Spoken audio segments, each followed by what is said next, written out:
The following are quotes 401 to 440 from the Book of Wise Sayings, selected largely from Eastern sources, which was published in 1893. It was edited by William Alexander Clouston. Enjoy.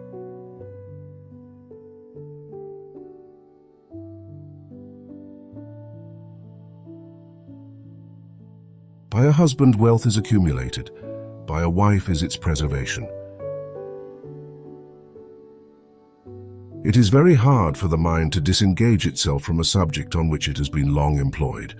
The thoughts will be rising of themselves from time to time, though we have given them no encouragement, as the tossings and fluctuations of the sea continue several hours after the winds are laid. Hypocrisy will serve as well to propagate a church as zeal. As persecution and promotion do equally advance devotion, so round white stones will serve, they say, as well as eggs, to make hens lay. Man differs from other animals particularly in this, that he is imitative, and acquires his rudiments of knowledge in this way. Besides, the delight in imitation is universal. The hooting fowler seldom takes much game. When a man has a project in his mind, digested and fixed by consideration, it is wise to keep it secret till the time that his designs arrive at their dispatch and perfection. He is unwise who brags much either of what he will do or what he shall have. For if what he speaks of fall not out accordingly, instead of applause, a mock and scorn will follow him. What is the most profitable? Fellowship with the good. What is the worst thing in the world? The society of evil men. What is the greatest loss? Failure in one's duty. Where is the greatest peace? In truth and righteousness. Who is the hero, the man who subdues his senses? Who is the best beloved, the faithful wife? What is wealth? Knowledge. What is the most perfect happiness? Staying at home. If a man says that it is right to give everyone his due, and therefore thinks within his own mind that injury is due from a just man to his enemies, but kindness to his friends, he was not wise who said so, for he spoke not the truth, for in no case has it appeared to be just to injure anyone. Faith is like love, it cannot be forced. Therefore it is a dangerous operation if an attempt be made to introduce or bind it by state regulations.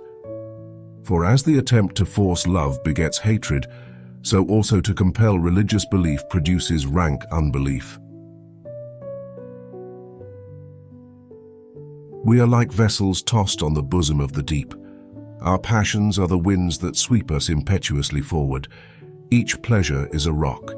The whole life is a wide ocean.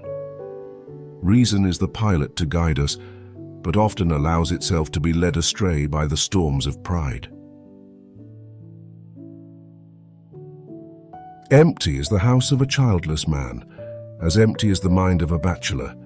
Empty are all quarters of the world to an ignorant man, but poverty is total emptiness. The wicked have no stability, for they do not remain in consistency with themselves. They continue friends only for a short time, rejoicing in each other's wickedness. It is the natural disposition of all men to listen with pleasure to abuse and slander of their neighbor, and to hear with impatience those who utter praises of themselves. A man ought not to return evil for evil, as many think, since at no time ought we to do an injury to our neighbor. In all that belongs to man, you cannot find a greater wonder than memory. What a treasury of all things! What a record! What a journal of all! As if provident nature, because she would have man circumspect, had furnished him with an account book to carry always with him. Yet it neither burthens nor takes up room. He who will not freely and sadly confess that he is much a fool is all a fool. The man with hoary head is not revered as aged by the gods, but only he who has true knowledge. He, though young, is old. No fathers and mothers think their own children ugly, and this self-deceit is yet stronger with respect to the offspring of the mind. In thy apparel avoid singularity, profuseness, and gaudiness. Be not too early in the fashion, nor too late.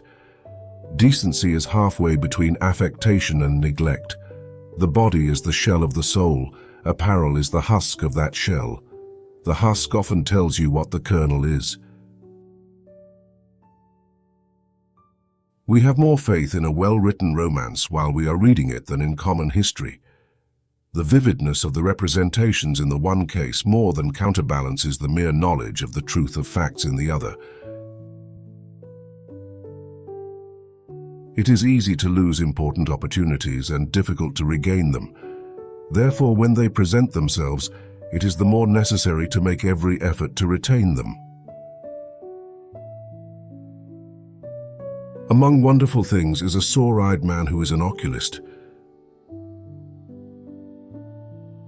Gold gives the appearance of beauty even to ugliness, but everything becomes frightful with poverty. When the scale of sensuality bears down that of reason, the baseness of our nature conducts us to most preposterous conclusions. Idleness is a great enemy to mankind. There is no friend like energy, for if you cultivate that, it will never fail. The greatest difficulties lie where we are not looking for them. We must oblige everybody as much as we can. We have often need of assistance from those inferior to ourselves. We magnify the wealthy man, though his parts be never so poor. The poor man we despise, be he never so well qualified. Gold is the coverlet of imperfections. It is the fool's curtain which hides all his defects from the world. There is nothing more operative than sedulity and diligence. A man would wonder at the mighty things which have been done by degrees and gentle augmentations. Diligence and moderation are the best steps whereby to climb to any excellence. Nay, it is rare that there is any other way. In sooth, it is a shame to choose rather to be still borrowing in all places from everybody than to work and win. Behavior is a mirror in which everyone shows his image. There is nothing more daring than ignorance. It is not easy to stop the fire when the water is at a distance. Friends at hand are better than relations afar off. The luster of a virtuous character cannot be defaced, nor can the vices of a vicious man ever become lucid. A jewel preserves its luster, though trodden in the mud, but a brass pot, though placed upon the head, is brass still. Noble birth is an accident of fortune. Noble actions characterize the great. Simplicity of character is the natural result of profound thought. When anyone is modest, not after praise but after censure, then he is really so. Experience has always shown, and reason shows, that affairs which depend on many seldom succeed. Give not thy tongue too great a liberty, lest it take thee prisoner. A word unspoken is like thy sword in thy scabbard. If vented, the sword is in another's hand. If thou desire to be held wise, be so wise as to hold thy tongue. The old lose one of the greatest privileges of man, for they are no longer judged by their contemporaries.